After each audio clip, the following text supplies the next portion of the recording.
સાબરકાંઠામાં જિલ્લા પ્રભારી મંત્રી શ્રી બળવંતસિંહ રાજપૂતે હિંમતનગર ખાતે સાંસદ ક્રિકેટ ટુર્નામેન્ટનો શુભારંભ કરાવ્યો। સાબરકાંઠા જિલ્લામાં ઉદ્યોગ, લઘુ, સૂક્ષ્મ અને મધ્યમ ઉદ્યોગ, કુટીર, ખાદી અને ગ્રામ ઉદ્યોગ, નાગરિક ઉડ્ડયન, શ્રમ અને રોજગાર અને જિલ્લા પ્રભારી મંત્રી શ્રી બળવંતસિંહ રાજપૂતે the galaxy sports club cricket ground Himmatnagar ખાતે સાબરકાંઠા અરવલ્લી ક્રિકેટ એસોસિએશન દ્વારા આયોજિત સાંસદ ક્રિકેટ ટુર્નામેન્ટનો શુભારંભ કરાવ્યો હતો।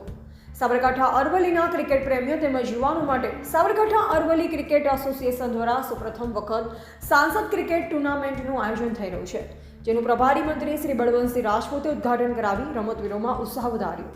આ ઉદ્ઘાટન સમારોહમાં જિલ્લા પંચાયત પ્રમુખ શ્રી ભારતીબેન પટેલ, સાંસદ શ્રી શોભનાબેન બારૈયા, સાંસદ શ્રી રમીલાબેન બારા, હિંમતનગર ધારાસભ્ય શ્રી વીડી ઝાલા, પ્રાંતિજ ધારાસભ્ય શ્રી ગજેન્દ્રસિંહ પરમાર, અગ્રણી શ્રી કનુભાઈ પટેલ, અગ્રણી શ્રી સિદ્ધાર્થભાઈ પટેલ સહિત મોટી સંખ્યામાં રમતવીરો ઉપસ્થિત રહ્યા હતા। રિપોર્ટર જયેશ ઠાકોર સાથે શૈલેષ પટેલ, સાબરકાંઠા।